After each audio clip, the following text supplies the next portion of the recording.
Le MAG vous est présenté par You Know Why.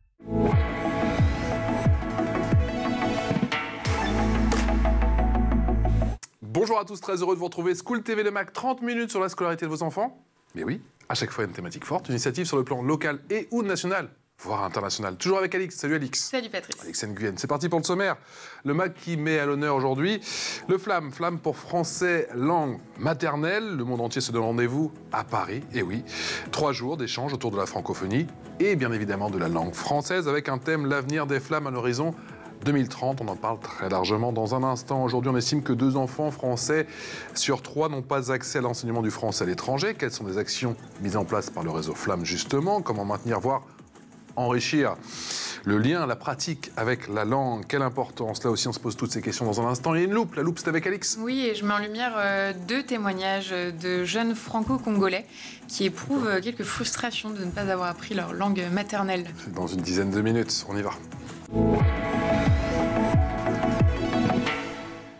Bonjour Anne-Henri Werner. Bonjour. Comment allez-vous? Parfaitement. Straight from Frankfurt. J'aurais dû le dire en allemand, mais j'ai fait 8 ans d'allemand. Mais Direct aus Frankfurt. Ah, direct from Frankfurt. Frankfurt. J'ai perdu l'accent. C'est cela. Présidente de la Fédération Flamonde. Oui. Flamme, ce n'est donc pas que la flamme olympique? Parce qu'on était resté là-dessus. Exactement, nous on continue. Va falloir vous réapproprier la flamme, là. On continue. Du coup. Oui, tout à fait. Et c'est vrai qu'il y a beaucoup de flammes d'ailleurs dans les associations flammes, puisque ce sont des associations. C'est un gros réseau. C'est un très gros réseau. On pense qu'il y en a... C'est difficile de les répertorier parce qu'elles sont quand même très individuelles. Nous, avec la fédération, maintenant, on essaye donc de construire ce réseau. Mais la fédération, elle est jeune. Hein, elle n'a que 2-3 ans. Donc, on est encore en construction. On pense qu'il y en a 140, 150 dans le monde entier. D'accord. Et sans doute également des groupes qui font des activités flammes sans s'être jamais connectés au réseau. Connectés, en fait. D'accord. Donc, se structure, mais de leur côté... Voilà, qui reste un peu dans... Donc, c'est votre travail, en gros, concrètement, alors, c'est un peu de connecter tout ce petit monde. Voilà. Une de vos casquettes. Un de nos nombreux objectifs, ouais. de les rassembler au sein de ce réseau pour mieux connaître cet univers aussi. Et donc, ça va notamment se passer tout le week-end avec ce rendez-vous très important à Paris, effectivement. Voilà. C'est jusqu'au 13 octobre, jusqu'à dimanche. C'est une belle étape. Nous avons décidé... alors, il faut savoir que donc, le réseau Flamme, ce sont donc des associations, qu'il existe un dispositif de subventionnement du ministère des Affaires étrangères et de l'Agence pour l'enseignement français à l'étranger qui soutient un petit peu ces associations. Du coup, on appelle toujours ça Flamme, du coup ou ça... Oui, c'est eux qui ont lancé. D'ailleurs, le dispositif Flamme est né avec la naissance de ce dispositif de subventionnement, en fait. Depuis 2023. Avant, on n'avait pas de nom. Chacun avait... Oui. Voilà. Chacun se débrouillait. Chacun se débrouillait, on n'avait pas de nom. Et donc, le ministère nous a suivis l'année dernière quand nous avons fait une demande de rencontre mondiale à Paris. Et donc là, c'est ce week-end, ça fait 1 an qu'on y travaille.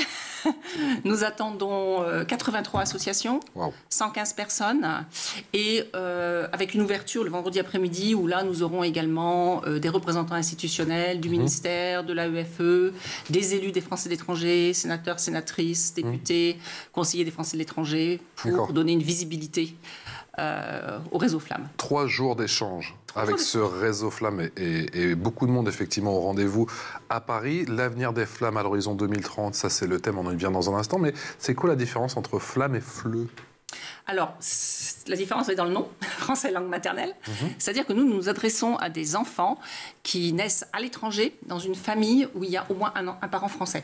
D'accord. Un parent français ou francophone, d'ailleurs. C'est pour ça que nous sommes très liés à la francophonie, parce que nous accueillons également beaucoup d'enfants d'autres pays de langue maternelle francophone.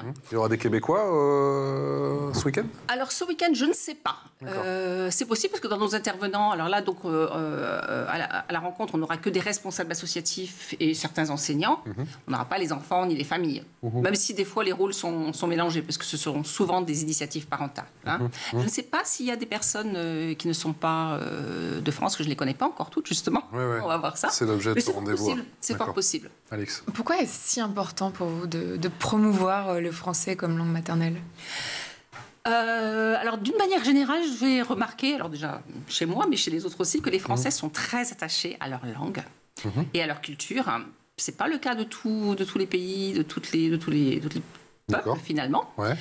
Et c'est vrai que c'est très, très frustrant quand vous avez des enfants qui grandissent, vous leur parlez français, mais ils sont tellement exposés à la langue du pays. Alors, moi, dans mon cas, Comment ça se passe pour vous en allemand. En Allemagne, Voilà, ouais. exactement. Donc, mes filles, maintenant, elles sont adultes, mais quand elles étaient enfants, dès le moment où elles se sont retrouvées à l'école... Copains, elles se sont copines mises- à l'école, Voilà. immersion totale. Tout l'entourage, les voisins. Parce qu'elles sont nées en Allemagne. Elles sont nées en Allemagne. Mon mari est allemand, donc nous, on est une famille flamme typique, en fait, binationale, avec un conjoint qui parle, qui baragouine le français, mais pas assez pour la communication. Donc la langue D'accord. familiale, c'est l'allemand. D'accord. Et petit à petit, les enfants, ils comprennent cette langue. Vous pouvez leur dire n'importe quoi en français. Quand elles étaient petites, elles comprenaient tout, elles réagissaient. Mais elles perdaient l'habitude de le parler. Et donc, quand on ne parle pas une langue, eh bien, elle ne se développe pas. Elle devient passive et ça devient de plus en plus difficile. L'enfant se retrouve dans une situation un petit peu d'infériorité linguistique. Ben, il a plus envie de le parler. Et puis, en plus, il se dit, mais pourquoi maman, elle comprend l'allemand. Pourquoi Un enfant ne parle pas une langue pour le plaisir de parler une langue ou parce que ça va lui servir quand il sera grand. Ouais. Hein, il veut communiquer. D'accord. La langue, c'est un vecteur de communication.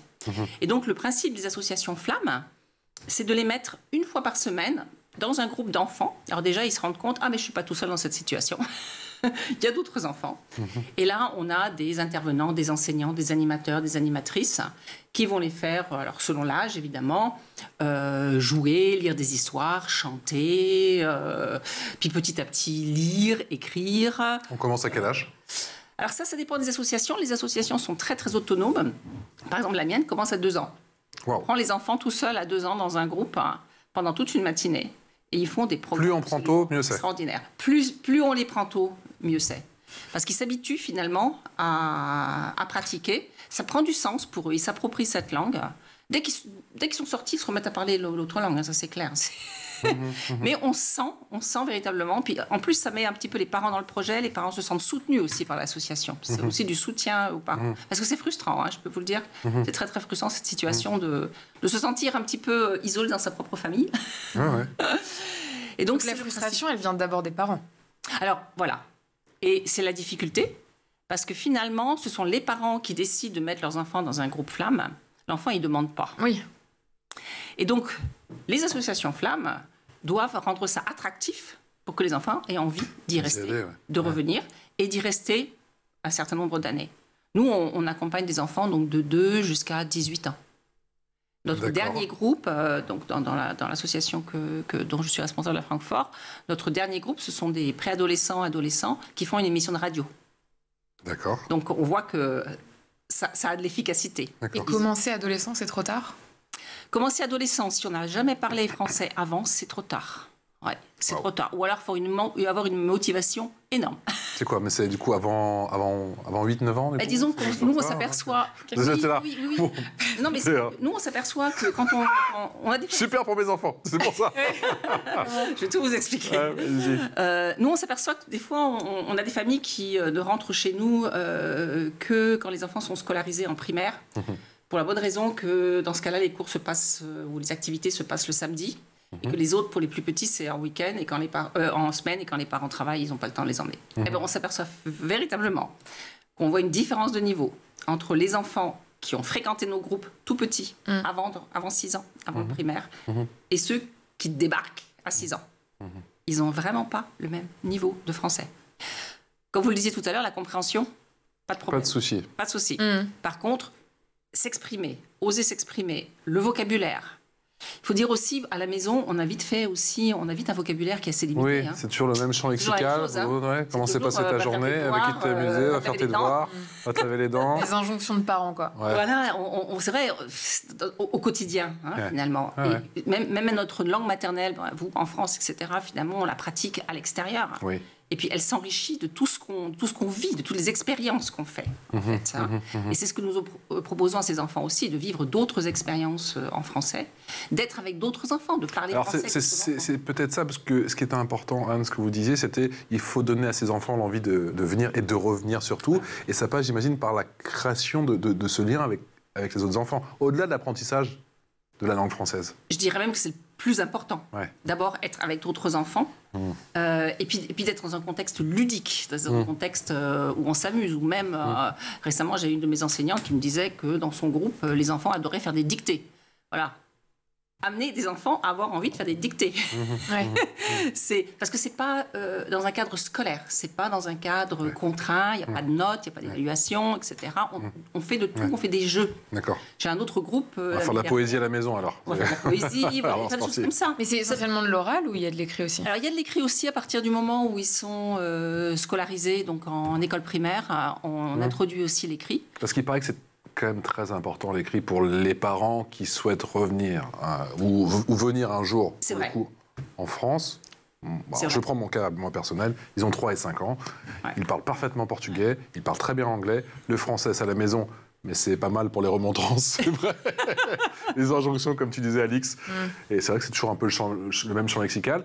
3 et 5, ils parlent bien. Mais vous avez l'air de dire que ça va s'éroder avec le temps parce qu'ils ne vont pas forcément enrichir le vocabulaire. Voilà, c'est ça. Puis surtout, ils vont être... de Sauf plus si en papa plus- fait des dictées tous les jours. Oui, voilà, c'est ça. Mais même, il arrive un moment où parler seulement avec papa ou faire des dictées avec papa, ça va pas être rigolo, quoi. Ouais. C'est rigolo quand on est avec... Il est fun, papa, mais bon, Mais peut-être pas jusqu'à un certain point. jusqu'à un certain point.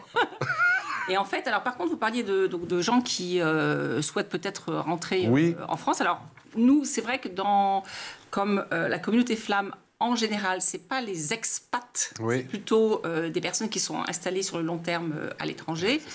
Ce qui ne veut pas dire qu'il n'y en a pas. Effectivement. Et dans certaines régions du monde, il y en a plus que d'autres. Par exemple, aux États-Unis ou au Royaume-Uni. Et d'ailleurs, on a beaucoup de flammes dans ces deux régions. D'accord. Parce que là, il y a carrément un manque aussi d'écoles françaises.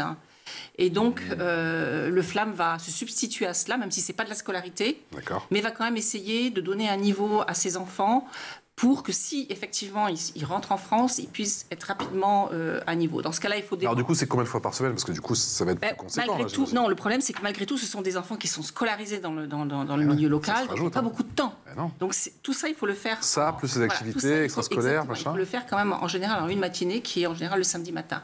Alors, selon la motivation des parents et selon leurs objectifs, on peut également leur recommander de faire également des cours en plus, enfin voilà, selon selon En ce qu'ils ont besoin. distanciel aussi? En distanciel aussi, ouais, ça arrive. D'accord. Mais c'est vrai que le présentiel, c'est quand même mieux. Il y a quand même cette dynamique, Oui, pour l'oralité. dynamique de groupe. Et vous, typiquement, vos filles, vous leur avez appris le français trop tard? Non, là, mes filles, j'ai réussi à Alors nous les avons justement au téléphone. ça. J'ai réussi. À tel point que j'ai une de mes filles qui vit en France maintenant. Ah ben voilà. Donc D'accord. voilà. La deuxième a fait le programme Flamme complet depuis l'âge de presque sa naissance jusqu'à 15 ans. D'accord. Donc voilà, elle c'est vraiment un exemple. L'aînée n'y avait pas eu droit. Et c'est vrai que j'ai eu pendant des années, et c'est celle donc, qui est maintenant en France, pendant des années j'ai eu des doutes, hein, parce qu'elle me parlait vraiment très très peu français. Mais finalement, elle l'avait en elle, quoi. Mais c'était passif. Hein, c'est ce qu'on disait, ils comprennent. Quand il faut Et l'activer. qu'est-ce qui a été l'élément déclencheur pour elle, par exemple? L'élément déclencheur, ça a été que, après ses études, elle a eu envie de... Elle a toujours un bon contact quand même avec la famille. Il y a quand même la famille en France, les grands-parents, Oui. les cousins, cousines, etc. Elle a ressenti un besoin? Elle a ressenti un besoin, après ses études, de connaître un petit peu mieux sa deuxième patrie. Oui. Et c'est là qu'elle m'a dit à un moment, j'y vais, je cherche du travail, voilà. Puis finalement, elle y est restée. Donc, on voit effectivement que ça a du sens quand même. Et maintenant, c'est ce qu'elle me dit. Voilà, maintenant, elle me dit, franchement, non seulement le bilinguisme, mais ce que dit ma fille, ce qui est le plus important, c'est la biculturalité. C'est-à-dire se sentir à l'aise dans deux cultures, comprendre les gens dans deux cultures. Ouais. Ça va au-delà de la langue, en fait. Et Ça développe une certaine forme d'intelligence? Ça développe Ou d'adaptabilité. une certaine adaptabilité, ouverture d'esprit. Ça, c'est indéniable. Parce que, en fait, ces enfants se met sur le vivent dans CV. deux langues, mais dans deux cultures aussi. Ouais. Hein. Enfin, quand on est dans une famille binationale, hein, on vit dans deux cultures. Hein. Papa a sa culture, maman a sa culture. Et puis, on fait un petit mix des deux, donc il s'habitue à ça. Et ça permet un développement cognitif aussi. Une espèce Alors, de il paraît. souplesse du Là, moi, cerveau. je ne suis pas Ouais. spécialiste en neurosciences, mais il paraît, effectivement. Ça, à En l'oreille. tout cas, une propension à apprendre vite de nouvelles langues. Oui, ça, je l'ai vu avec mes filles. Elles ont appris l'anglais, mais alors d'une manière...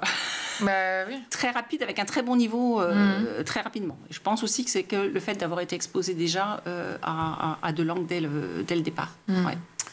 On va écouter un témoin justement. Thomas Pesquet, pas tout de suite.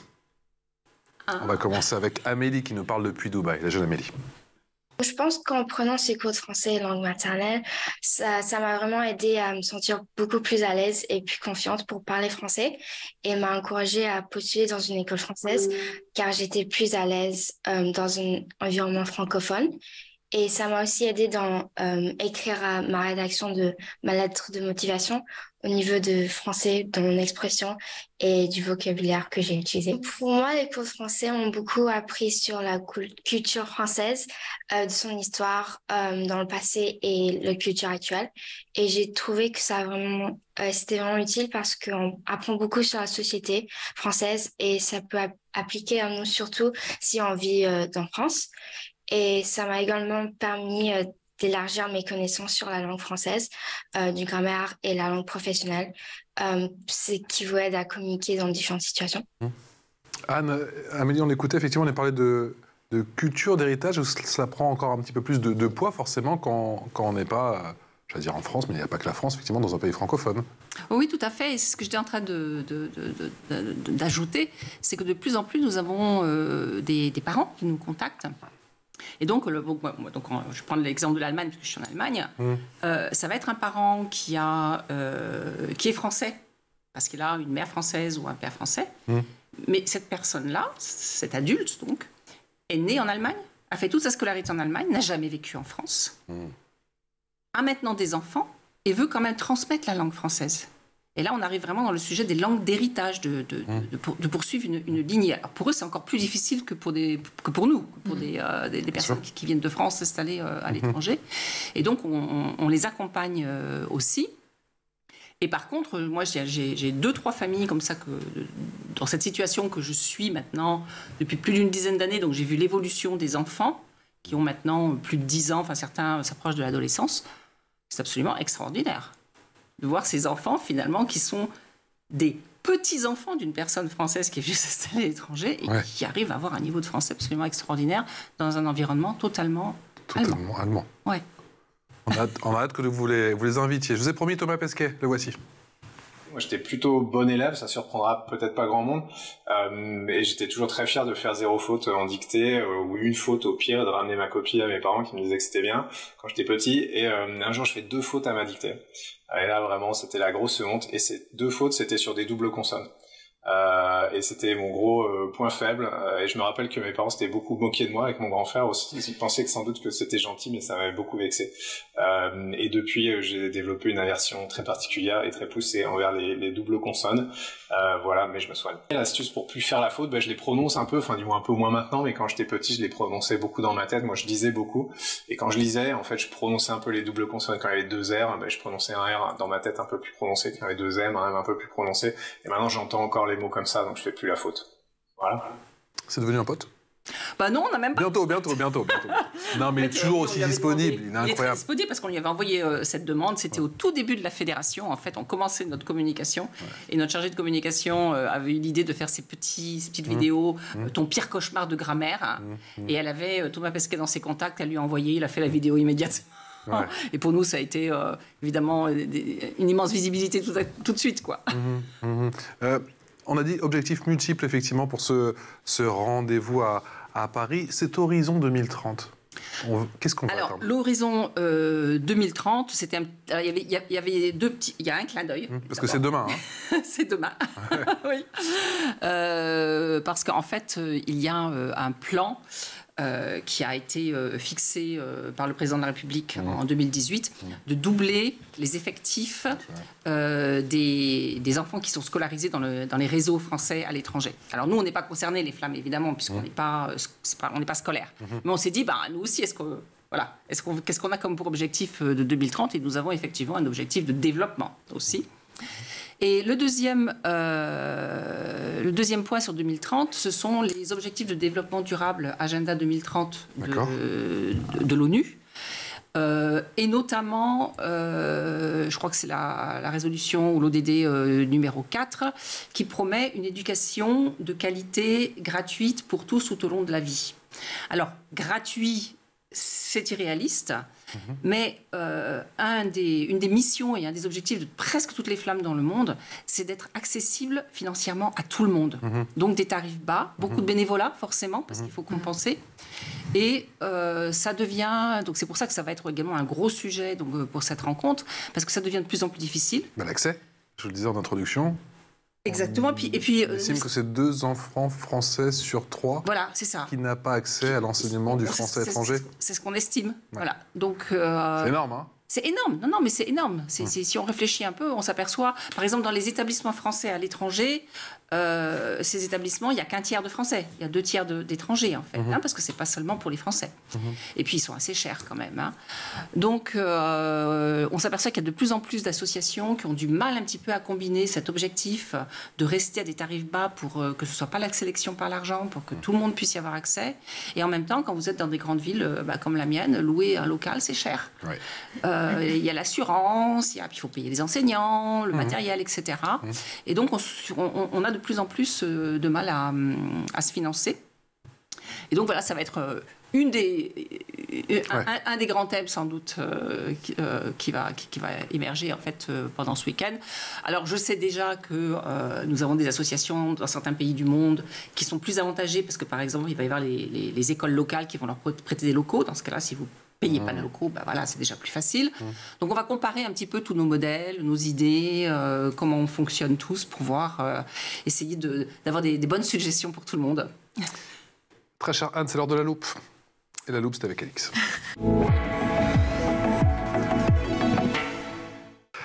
Alix, pourquoi certains parents ne transmettent-ils pas leur langue d'origine à leurs enfants? Certains témoignent. Oui, c'est le cas d'Adrien Akanati Urbanet, un jeune métis franco-congolais. Dans un article publié sur le Bondi Blog, il partage son expérience avec le lingala, la langue de ses grands-parents. Adrien révèle que la transmission du lingala s'est arrêtée juste avant lui. Pour Adrien, cette langue se limite à quelques comptines chantées par son père et il souhaite comprendre les raisons de ce manque. En discutant avec sa grand-mère, il apprend qu'elle ne parle que français et ce malgré ses racines congolaises. Elle considère même que le lingala n'est qu'un patois. Cet héritage est lourd de sens. Son grand-père évoque les années difficiles sous la colonisation française où parler une autre langue que le français était puni dans les écoles. Ce passé a laissé des séquelles sur la transmission des langues. Et ce n'est pas tout. Adrien souligne que les voyages au Congo sont rares. Contrairement aux familles maghrébines qui peuvent retourner au pays chaque année, il n'a eu que 2 occasions de découvrir son héritage, ce qui rend l'apprentissage encore plus difficile. Son histoire est un rappel puissant. La langue maternelle est bien plus qu'un simple moyen de communication. C'est un véritable pilier de notre identité. Adrien exprime sa frustration lorsqu'il entend souvent « Ah, tu es congolais, tu parles lingala ». Et ce malaise, ce n'est pas seulement le sien, c'est aussi celui de Cornelia. Les parents, s'il vous plaît, apprenez votre langue maternelle à vos enfants. Pitié. En fait, ce sujet me touche énormément parce que moi-même, je l'ai vécu. Je vais vous raconter mon expérience avec le lingala. Donc moi, mes origines, c'est maman est belge et papa est congolais de la RDC. Donc je suis née en Belgique, j'ai toujours vécu en Belgique. Ma langue maternelle est le français, j'ai toujours appris le français depuis que je suis bébé. Comme je vous ai dit, mon papa est de la RDC Congo, donc logiquement, il aurait dû nous apprendre le lingala quand on était petit. Chose qu'il a fait quand on était vraiment bébé. Et puis vers l'âge de 2-3 ans, il a arrêté de nous parler lingala, stop et net. Je sais pas pourquoi, jusqu'à aujourd'hui, je connais pas la raison. Donc je me suis retrouvée à ne pas connaître le lingala. C'est-à-dire que moi, à l'école, en primaire, en secondaire, on me voyait métisse. Donc on se disait, ah bon, celle-là, elle est congolaise. Ah, mais toi, t'es congolaise, mais tu parles même pas lingala. Ah, t'es même pas congolais, tu sais même pas parler lingala. C'était tout le temps, tout le temps. Quand j'étais petite, ça passait encore, je le prenais pas trop à cœur. Puis le temps a passé, j'ai commencé à grandir, j'ai commencé à devenir adolescente. Et là, les remarques ont commencé à m'énerver. Surtout que je traînais beaucoup avec des Congolais. Ça lançait les remarques à souhait. Non, toi, t'es vraiment pas congolaise. Tu sais même pas dire un mot en lingala. Tu sais même rien dire en lingala. Tu sais même pas parler. Vas-y, parle un peu. La phrase. Anne, vous avez des cas d'enfants ou plutôt d'adolescents, j'imagine, qui font la démarche auprès de vous pour apprendre leur langue maternelle ou c'est plutôt une initiative des parents? Ça vient toujours des parents. Ça vient toujours des parents. Les adolescents, d'ailleurs, on a du mal à les garder. Comme j'expliquais tout à l'heure, nous, on a ce petit groupe radio où on en garde quelques-uns. En général, quand ils arrivent à l'adolescence, C'est-à-dire quand ils rentrent au collège, déjà ils font du français à l'école, souvent ils rejoignent des classes bilingues, alors c'est des classes donc allemandes mais qui ont du français renforcé. Et il y a un moment aussi d'un petit peu d'épuisement, aussi bien du côté des parents, les parents baissent un peu les bras. Pendant 10 ans, ils ont fait l'effort d'emmener leurs enfants à l'activité tous les samedis, etc. Les enfants choisissent également leur propre domaine de prédilection, ça va être la danse, ça va être le foot, ça va être le hand, etc. Et donc en général on les perd à l'adolescence pour cela. Mais j'estime moi que le travail a été fait. Avant, ouais. Oui, le travail a été fait. C'est l'essentiel, c'est l'enfance. Les graines, elles sont là. Il peut y avoir peut-être les problèmes qu'on a à l'adolescence où un enfant il va se rebeller contre la langue parce qu'on est dans la rébellion, point barre, quoi. Mais je pense qu'une fois que l'enfant est adolescent, bah, c'est à lui soit de faire fructifier, soit de se dire bon finalement je m'en fiche et puis j'en ai pas besoin. Mais c'est dans la petite enfance que ça se joue tout ça. C'est quoi un programme complet Flamme? Tout à l'heure vous avez parlé de programme complet. Oui, alors programme complet, d'une association à l'autre ça va être différent. Moi je dis un programme complet chez nous, c'est un enfant qui arrive à... Alors déjà, ou même qui arrive des fois à l'adolescence, on a un petit bébé club avec les mamans et les enfants. Bon. Sinon le programme c'est à partir de 2 ans où on les prend seuls jusqu'à... on en a eu qui sont restés jusqu'à 18 ans dans ce groupe radio. D'accord. On a eu des enfants qui ont fait 15-16 ans à ce qu'on appelle l'animation enfantine. Ouais. Donc un programme complet, c'est un enfant qui reste finalement toute son enfance. Il a sa scolarité, il a sa vie dans le pays et tout. Et puis il a ce groupe français où d'une année sur l'autre, ou des fois tous les 2 ans, il passe dans un autre groupe. C'est pas comme passer dans une autre classe. Ça, c'est pas un passage, c'est par tranche d'âge plutôt. Voilà. Et il y a des étapes comme ça. Ça, c'est un programme complet. Merci infiniment d'être venu nous voir. J'étais particulièrement intéressé, forcément.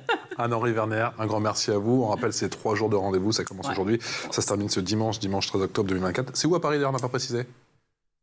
On reprécisera. Je mettrai effectivement au président de la fédération. À Flammonde, un grand merci à vous et on a hâte de vous recevoir. Pourquoi pas avec des jeunes, des enfants étrangers qui pourraient nous parler effectivement de ce parcours Flamme. On pourrait faire ça. Complet ou organiser ça. Partiel. On les prend en transition effectivement. Alix, on se retrouve demain. À demain. Bonne journée en notre compagnie.